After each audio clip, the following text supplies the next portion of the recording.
नमस्कार।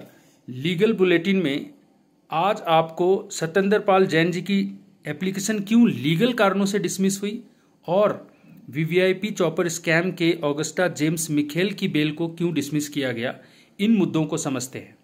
लेकिन इन मुद्दों को समझने से पहले आपको मनी लॉन्ड्रिंग का बेसिक मतलब पता होना चाहिए। मान लीजिए आप सरकारी नौकरी की तैयारी कर रहे हैं और आप इन तरह के वीडियोस को देख देख कर बहुत इंटेलिजेंट हो जाते हैं, एग्जाम क्रैक हो जाता है, ऑफिसर बन जाते हैं या एक मुलाजिम बन जाते हैं, पर तनख्वाह आपकी केवल हर महीने 20,000। चलो अगर वो 20,000 भी आपको मिलता तो 2,40,000 तो आपको मिलता, लेकिन भाई 5,000 हर महीने आपका कट जाना है टैक्स में। अब आपको टेंशन हुई। इस तरह तो हाथ में 1,80,000 आया, यानी 60,000 का नुकसान। अब अगर आप जीपीएफ में या लेजिटिमेट सोर्सेस लाइक कोई पॉलिसी आपने खरीद ली तो उससे आप पैसा बचाते हैं टैक्स का, वो ठीक है। लेकिन ऐसा ना करके चार्टर अकाउंटेंट या किसी लॉयर की सलाह पर आप ये कहते हैं यार 60,000 में से तू मेरा 50 तो बचा ही दे, 5 तू कमीशन ले ले, उस 45 से मैं अपनी वाइफ को कुछ गोल्ड या ज्वेलरी खरीद के तो दे सकूं, तभी मेरा घर टिकेगा। अब यहाँ से एक आम इंसान शुरू करता है मनी लॉन्ड्रिंग, क्योंकि ये ब्लैक मनी हुआ जिससे आपने ये गोल्ड खरीदा। अब गोल्ड जो चमक रहा है, all that glitters are not gold. जी हाँ, क्योंकि इसको जड़ें खोदने से पता लगता है इसका लेजिटिमेट सोर्स ही नहीं है। और इसीलिए पीएमएलए यानी कि prevention of money laundering act, जो कि इंटरनेशनल कन्वेंशन जो इंडिया ने साइन किए हैं, एफएटीएफ यानी फाइनेंशियल एक्शन टास्क फोर्स, इनके कारण हमारे को बेल के स्ट्रिंजेंट कंडीशन जैसे 45 मनी लॉन्ड्रिंग एक्ट में है, 37 एनडीपीएस एक्ट में है। अब ये क्यों है इसको समझिए। देखिए, ड्रग, सेक्स, आर्म्स, एम्यूनेशन, अगर आप सिपरी की रिपोर्ट पढ़ें या जूलियस असांज की बात को सुने या जियोपॉलिटिक्स को समझें तो दुनिया की सच्चाई यही रही है, यही रहेगी। कलयुग में तो ये बहुत पीक पे जा रहा है। यानी कि फाउंडेशन या ग्रैंड नॉर्म जो किसी क्राइम का ऐसा दिख रहा है इसके पास इलेजिटिमेट सोर्स है, भाई उसके जड़ों में गए तो पता लगा ये तो ह्यूमन ट्रैफिकिंग के कारण है, ड्रग ट्रैफिकिंग के कारण है, आर्म्स एंड एम्यूनिशन में मिडिल मैन बनने के कारण है, जिसको किक बैक बोलते हैं। अब इस तरीके से हमें केवल पीएमएलए के ऑफेंस पे नहीं, अर्जुन की तरह हमें एक्चुअल मच्छी की आंख ढूंढनी है, जिसको हम प्रेडिकेट ऑफेंस कहते हैं या शेड्यूल्ड ऑफेंस कहते हैं। यानी कि जड़ों में ग्रांड नॉर्म क्या है, एक्चुअल ऑफेंस क्या किया इस बंदे ने, क्या असली में, जैसे पहले वाले एग्जाम्पल में जिसकी 20,000 मैंने तनख्वाह बताई थी, वो तो केवल टैक्स को इवेट कर रहा है। तो टैक्स इवेजन भी total financial action task force के हिसाब से 21 सोर्सेस हैं। मैंने मोटे मोटे बता दिए, drug, sex, arms ammunition, narcotic, ठीक है, और मनी इवेजन, टैक्स इवेजन, ये सारी चीज़ें। तो सबसे पहले सत्येंद्र पाल जैन जी का देखते हैं। भाई एंट्री में कुछ और दिखा रहे हैं, उनके जो 2 जैन थे जो उनको असिस्ट कर रहे थे सत्येंद्र पाल जैन को और एकोमोडेट कर रहे थे एंट्रीज। फिर कुछ सेल कंपनी, फिक्सिशियस कंपनी बनाई जाती है, दिखाया जाता है वहाँ पैसा लगा दिया, उससे अर्निंग आ रही है, जबकि ऐसी कंपनी धरातल पे है ही नहीं। जितने भी एम्प्लॉयज़ उसमें दिखाए हैं या प्रोडक्टिविटी, वो सब कागजों में। तो ये भी एक तरीका है। अब अश्वनी उपाध्याय की माने तो जो शाही मस्जिद से और यूएई से, दुबई से रूट होकर आता है भारत में पैसा, जो भारत में आते ही केरला में या इस्लामिक टेररिज्म में लगता है, वो भी ब्लैक मनी है। तो ब्लैक मनी यानी टेररिज्म को भी, यानी प्रेडिकेट ऑफेंस में अगर आप देखें तो टेररिज्म को भी पाएंगे, ह्यूमन ट्रैफिकिंग को भी पाएंगे। अब पहले क्या होता था, जब निकेश ताराचंद शाह ने 2018 में बल्ले बल्ले करा दी थी इन सारे टेररिस्ट की और एक्यूज पर्सन्स की, क्योंकि सेक्शन 45 को ये कहा गया था कि ये जो मनी लॉन्ड्रिंग एक्ट का 45 है तो बहुत स्ट्रिंजेंट है। भाई एक तरफ आप एक्यूज को प्रिज्यूम मान के चलते हो, यू प्रिज्यूम डेट वो इनोसेंट है, और ये बातें केवल आर्टिकल 21 या 39A या 14 के कारण नहीं है, या ये बातों का एक इंटरनेशनल बेस है। आर्टिकल 51, आर्टिकल 253, 51 का C और 253 के कारण FATF की बातों को भारत में लॉ बनाना पड़ता है। जितने भी कन्वेंशन हमने साइन किए हैं, जैसे आर्टिकल 11 है United nation declaration of human right का, या ICCPPR का जो आर्टिकल 14 है, ये भी तो यही बातें करता है कि आदमी को इनोसेंट मान के चलना है। तो रिवर्स बर्डन आप कैसे दे रहे हो? आप सेक्शन 45 की लैंग्वेज जानते हो क्या है? भाई लैंग्वेज ये है, जज साहब अगर आपने बेल देना है तो पहले 2 बातों पर, पहले तो केवल ये जो एप्लीकेशन है, अगर पब्लिक प्रोसिक्यूटर हो वो एंडोर्स करे तभी एप्लीकेशन आएगा। वाह, यानी कि कोर्ट से ज़्यादा पावरफुल आपने प्रोसिक्यूटर को बना दिया। फिर आप ये कहते हैं कि जज को ये अपना ओपिनियन देना है कि इन तिलों में तेल ही नहीं है, प्राइमा फेसी केस ही नहीं बनता। और दूसरा, अगर मैं इसको छोड़ूंगा तो मैं भविष्यवाणी करता हूँ ये भविष्य में क्राइम नहीं करेगा। अब इस तरह के हास्यपद बातों को मैं नहीं कह रहा, जस्टिस राजवीर जी ने एक अंकुश एलियास सोनू की जजमेंट आई थी पंजाब हरियाणा हाईकोर्ट की, ये भी 2018 में, मैंने कहा 2018 एक्यूज के लिए और टेररिस्ट के लिए बहुत अच्छा साल था। लेकिन यहाँ पर कॉन्स्टिट्यूशनल वैलिडिटी चैलेंज नहीं हुई थी सेक्शन 37 एनडीपीएस एक्ट की, जहाँ ट्विन कंडीशंस यानी ये दो कंडीशंस होते थे, या 45 पीएमएलए की prevention of money laundering act की, इसीलिए इनको ज़्यादा डिस्कस नहीं किया गया और अनकॉन्स्टिट्यूशनल नहीं किया एटलीस्ट अंकुश इलियास सोनू में जस्टिस राजवीर ने। पर हाँ, निकेश ताराचंद शाह में ऑनरेबल सुप्रीम कोर्ट ने सेक्शन 45 को स्ट्रक डाउन कर दिया, जीरो बोल दिया, अनकॉन्स्टिट्यूशनल बोल दिया कि ये तो इम्पॉसिबल है। एक एक्यूज कैसे ये बताएगा कि मैं प्रेडिकेट ऑफेंस में इन्वॉल्व ही नहीं हूँ? भाई ऐसा भी तो हो सकता है ना कि पत्नी के हाथ से वो पैसा गोल्ड मिला और पत्नी जैसे रत्नाकर डाकू था, तो पत्नी को ये पता ही नहीं था मेरा पति किस सोर्स से लाता है, उसको तो ये मतलब था मुझे सोना मिल रहा है। और आप पत्नी को बेल देने से पहले बोलो कि आपको ये प्रूव करना पड़ेगा कि आप प्रेडिकेट ऑफेंस यानी कि जो जड़ों में हम खोद के गए और हमें पता लगा ये तो एक्सटॉर्शन था, ये तो लीगल टेररिज्म था, या टेररिज्म एक्ट या ह्यूमन ट्रैफिकिंग था, वहाँ से ये पैसा कमाया, तो आप ये प्रूव करो। प्राइमा फेसी केस ही नहीं बनता उस केस में, यानी चाहे वो आईपीसी का हो, चाहे टाडा का हो, चाहे यूएपीए का हो। अब ये कैसे बताए जिस बीवी को पता ही नहीं मेरे को तो सोने से मतलब है। इसीलिए ये बहुत ड्रैकोनियन बोला गया और रिवर्स बर्डन इस तरह से डालना, वो भी प्रेडिकेट ऑफेंस का, शेड्यूल्ड ऑफेंस का, जो पीछे शेड्यूल दिया होता है पीएमएलए के उसको शेड्यूल्ड ऑफेंस बोलते हैं। मैंने बता दिया एफएटीएफ में 21 लिस्ट है, वो लिस्ट भी मैंने आपसे डिस्कस कर लिया।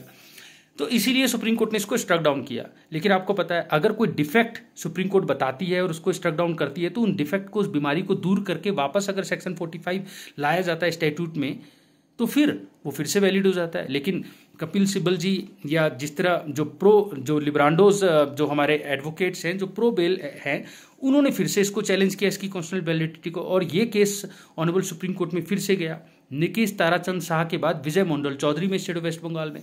और यहाँ पर फिर ऑनरेबल सुप्रीम कोर्ट ने बोला देखो भैया, जो बीमारी थी पीएमएलए के सेक्शन 45 के ट्विन कंडीशंस में कि प्रेडिकेट ऑफेंस या शेड्यूल्ड ऑफेंस का प्रिजम्पशन रिवर्ट करना पड़ता था बेल के स्टेज में, वो भी उस ऑफेंस को जिसको जो शायद इन्वॉल्व भी ना हो, अनकनेक्टेड हो प्रेडिकेट ऑफेंस से, तो ये ड्रैकोनियन था। बेकर इस बीमारी को बता दिया।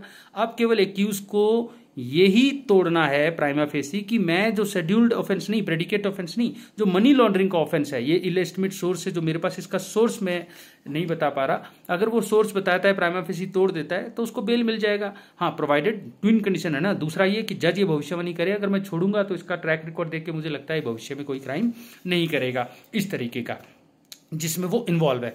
अब पता चला क्यों निकेश ताराचंद शाह में अनकॉन्स्टिट्यूशनल बोला गया और क्यों विजय मंडल चौधरी ने ईडी के यानी इन्फोर्समेंट डायरेक्टोरेट के जो पीएमएलए को इन्फोर्स करता है प्रिवेंशन ऑफ मनी लॉन्ड्रिंग को, ठीक है, उसको कॉन्स्टिट्यूशनल बोला गया। ईडी की ताकतों को जानना चाहते हैं क्या क्या उसके पास पावर है, तो आप डिटेल वीडियो भी देख सकते हैं पीएमएलए पर। फिलहाल मैंने आज केवल सत्येंद्र जैन, जिसने 436A सीआरपीसी आगे रखा, और क्या बोलता है ये 436 से, ये भी बहुत ही लिबरल है। आपको पता है कॉन्स्टिट्यूशन क्या है, श्योर करता है jalebi, justice, liberty, equality, fraternity, integrity. लेकिन इसमें हम केवल अगर लिबर्टी को देखें, देश की इंटीग्रिटी को नहीं, तो डॉक्ट्रिन ऑफ कंपेलिंग इंटरेस्ट को हम भूल जाएंगे। तो जब भी ऐसे मामले आते हैं जो सरकार की तरफ से खड़ा होगा, वो बोलेगा जनाब डॉक्ट्रिन ऑफ कंपेलिंग इंटरेस्ट है, सरकार को सॉवरेनिटी और इंटीग्रिटी भी बचानी है। एफएटीएफ एक financial action task force international convention है और वो हम पे बाइंडिंग है, और उस पर अगर हम लॉ बनाते हैं तो बाइंडिंग है। लेकिन डिफेंस क्या बोलेगा, सर जनाब ध्यान से पढ़ें एफएटीएफ खुद कहता है कि प्लीज अमेरिका और इंग्लैंड से कुछ सीखिए, जहां पर एफएटीएफ की इंटरप्रिटेशन को गलत इंटरप्रेट नहीं किया गया। आप ऐसा करते समय जो आर्टिकल 11 है यूडीएचआर का और आर्टिकल 14 है आईसीसीपीआर का, यानी कि जो भारत में आर्टिकल 21 या आर्टिकल 14 में दिया गया है कि वी हैव टू प्रिज्यूम कि एक्यूज इनोसेंट है, तो ये बातें एफएटीएफ नाग है तो उसके ऊपर शेष नाग है आर्टिकल 11 और आर्टिकल 14 जो इंटरनेशनल कन्वेंशन की मैंने बात की, और आर्टिकल 51 के सी और 253 के कारण ये भी तो भारत में लॉ है। अब इस तरह की बातें विजय मंडल चौधरी के आगे भी रखीगी और कई लोग कहते हैं कि इसको रिकंसिडरेशन की जरूरत है। लेकिन फिलहाल आप जलेबी के केवल एल पे यानी कि लिबर्टी पे फोकस नहीं कर सकते, जस्टिस 360 डिग्री एंगल और होलिस्टिक अप्रोच से देखना पड़ता है, क्योंकि मौफिल खान के हिसाब से सोसाइटी भी एक इंसिडेंटल विक्टिम होती है हर ऐसे केसेस में। अब मनी लॉन्ड्रिंग लोगों को लगता है ये भी कोई ऑफेंस है यार, 36,000 करोड़ वीवीआईपी चॉपर स्कैम था, जिसमें इस मिडिल मैन ने अभी जब बेल लगाई, ठीक है, जिसका नाम था ऑगस्टा वेस्टलैंड चॉपर केस का जो ये बंदा था क्रिस्टेनिया मिखेल जेम्स, तो इसने सुप्रीम कोर्ट के आगे बोला जनाब डॉक्ट्रिन ऑफ स्पेशलिटी तो आप भूल गए। मुझे जब दुबई से यूएई से पकड़ा गया तब, या मैंने सरेंडर किया, तो एक्सट्रेडिशन के तहत मेरे ऊपर वही ऑफेंसेस लग सकते थे जो ऑफेंसेस एक्सट्रेडिशन ट्रीटी के तहत मान्य है, ठीक है। तो इसीलिए section 8 prevention of corruption act जो मिडिल मैन को, बिचौलियों को करप्शन और इन्फ्लुएंस के लिए बोलता है, वो तो मेरे पे लगेगा ही नहीं। अब जहाँ तक 420 या 415 है भाई, उसमें जितनी मैक्सिमम सजा है उसका आधा तो मैंने काट लिया, 1/2, और 1/2 काटते ही 436A CRPC में मुझे बेल मिलना चाहिए। सुप्रीम कोर्ट ने कहा भाई हमने, आप एक तरफा देखते हो, आप आर्टिकल 17, जो आर्टिकल 17 है एक्स्ट्राडिशन एक्ट का, जो दुबई और इंडिया के बीच में, उसको आप देखते ही नहीं। आप आधी अधूरी बात नहीं कर सकते, आपको होलिस्टिकली देखना पड़ेगा। 436A CRPC, आर्टिकल 51 का C253, और आप ये सारी चीजें देखते हुए लेकिन आर्टिकल 17 को भूल गए, जो दुबई और इंडिया के बीच में हुआ था। उसमें कनेक्टेड ऑफेंसेस भी लिखे थे, और उन कनेक्टेड ऑफेंस में 467 का अपराध भी आपके ऊपर लगा हुआ है, जिसका मतलब है जिसमें लाइफ इंप्रिजमेंट तक की सजा है। उसका हाफ तो हुआ नहीं कंप्लीट, इसीलिए आपकी बेल एप्लीकेशन जो है हम खारिज करते हैं। तो इस तरीके से आर्टिकल 32 के गार्ब में या आर्टिकल 136 के गार्ब में जब इस तरह के मिडलमैन या सत्येंद्र पाल जैन सुप्रीम कोर्ट में जाते हैं, तो उनको सुप्रीम कोर्ट बोलती है कि प्लीज लिबर्टी के साथ साथ आप देश की इंटीग्रिटी को और सरकार की कंपेलिंग इंटरेस्ट को देखें। और इसीलिए विजय मंडल चौधरी में ये कहा कि जब एक बार डिफेक्ट को दूर कर दिया गया, और आज प्रेडिकेट ऑफेंस नहीं, शेड्यूल्ड ऑफेंस नहीं, जो मनी लॉन्ड्रिंग का ऑफेंस है, केवल उसको प्राइमा फेसी आप ये अगर प्रूव नहीं कर पाते कि इन तिलों में तेल ही नहीं है, और आप ये सेटिस्फाई नहीं कर पाते आपको छोड़ूंगा तो आप फिर कोई क्राइम नहीं करेंगे, तो आपको बेल नहीं मिल सकता। इसीलिए सत्येंद्र पाल जैन जी, आपको बेल नहीं मिल सकता। प्राइमा फेसी मनी लॉन्ड्रिंग का केस है, और आपको एकोमोडेट किया आपके 2 जैन ब्रदर्स ने, ठीक है, उन्होंने आपको असिस्ट किया है, सेल कंपनी बना के, ठीक है, और फिर गोवा के इलेक्शन में ये सब पैसा लगा के 100 करोड़ रुपये खा के, ये सारे जो कनेक्शंस हैं, इन चीज़ों को समझना पड़ेगा, पॉलिटिकल एंगल से नहीं, एक लॉ के स्टूडेंट के एंगल से।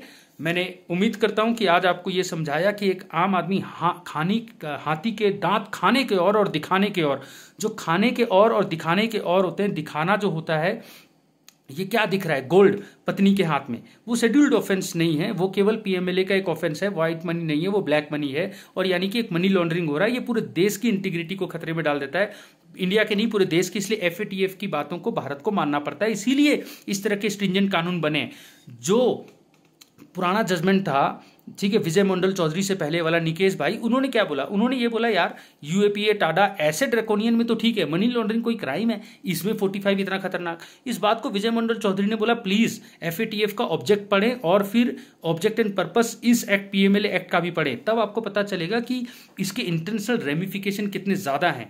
जिसने पैसे का फाइनेंशियल लिटरेसी जिसको नहीं है ना, याद रखना, जिस देश ने, एंगस मेडिसन ने भी जिस देश के बारे में ये कहा हो कि 1000 साल, जी हाँ 1000 साल, 32.6 का जीडीपी रखने वाला सोने का चिड़िया भारत, आज फाइनेंशियल लिटरेसी नहीं है, आपको मनी लॉन्ड्रिंग का मतलब नहीं पता, हाथी के दांत खाने के और दिखाने के और, तो आप ग्रांड नॉर्म में जाए ना, आप जड़ों में जाए ना, वो प्रेडिकेट ऑफेंस है, वो टेररिज्म है, वो ह्यूमन ट्रैफिकिंग है, वो एक्सटॉर्शन है, ये सिम्बियोटिक रिलेशनशिप है। आप इसको जड़ों को खत्म कर दो प्रेडिकेट ऑफेंस को, तो मनी लॉन्ड्रिंग अपने आप खत्म हो जाएगा। ये जो जड़ों में जाना है ना, इसके, और चाहे ये पत्नी को पता ही नहीं है, लेकिन इसको भी सुप्रीम कोर्ट ने बोला अनकनेक्टेड होने के बावजूद इसके ऊपर भी एक्ट लगेगा। प्रिवेंशन ऑफ करप्शन एक्ट, आपने करप्शन से पैसा कमाया और उससे कोई प्रॉपर्टी खरीदी, बेनामी ट्रांजेक्शंस, तो वो भी आपको पता है इलीगल प्रोसीड्स है, ये ब्लैक मनी है, मनी लॉन्ड्रिंग है, और ये प्रेडिकेट ऑफेंस है पीसी एक्ट का। यूएसए यूके भारत की तरह गजवाई हिंद की प्रॉब्लम नहीं झेल रहा, जहां पर एक बिल्कुल स्ट्रेटेजी के तहत, और प्रोपेगेंडा नहीं है ये एक स्ट्रेटेजी के तहत 2047 तक आप इसको मतलब इसकी पूरी देश की जो हमारी सोवरेनिटी है, हमारी सेकुलरिज्म, उसको खतरे में डाल रहे हो।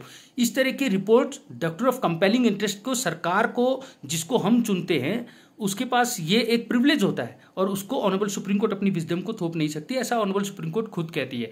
तो आज आपको शायद पता लगा होगा सत्येंद्र जैन की बेल क्यों रिजेक्ट हुई, और मिखेल, ये जो मिडिल मैन था 36,000 करोड़ वाले में, जिसमें खुद उसने 800 करोड़ खा लिए थे एज ए किक बैक, तो इन लोगों की बेलें क्यों रिजेक्ट हुई। 436A CRPC क्या बोलता है, section 45 prevention of money laundering act क्या बोलता है, और सेक्शन 37 पे जो राजवीर जी ने बात कही थी एनडीपीएस एक्ट में, उसमें क्यों 37 की कॉन्स्टिट्यूशनल वैलिडिटी को चैलेंज नहीं किया गया, ये, और एफएटीएफ क्या होता है, आर्टिकल 51 का C, और आर्टिकल 253 क्या बोलता है। सोशल मीडिया की जनरेशन में आप 5th एस्टेट को मजबूत बनाएं, मजबूर ना रहें, अपनी स्टीयरिंग, अपनी क्लच, और अपना ABC यानी एक्सेलेरेटर, ब्रेक और क्लच, और ये अपना एक्सेलरेटर, ब्रेक, क्लच, ABC के साथ अपना स्टीयरिंग अपने हाथ में पकड़ें। इसी उद्देश्य से हम ये वीडियो बनाते हैं, ताकि आप एपॉलिटिकल होकर इन मुद्दों को समझें।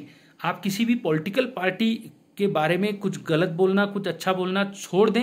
आप एक अच्छे सिटीजन बने, एक पढ़े लिखे इलेक्टोरेट बने, और करप्शन चाहे एक आम आदमी कर रहा हो जिसको 20,000 की तनख्वाह मिली और वो अपनी वाइफ को गोल्ड खरीदने के लिए 5,000 का चूना लगाना शुरू करता है, 60,000 महीने में बचाता है और फिर उसमें से 10,000 केवल सरकार को टैक्स देता है, जैसा एग्जाम्पल मैंने पहले दिया, तो आप भी उतने ही गुनहगार हैं। Because it is not the activity of rascals but in activity of good people that matters.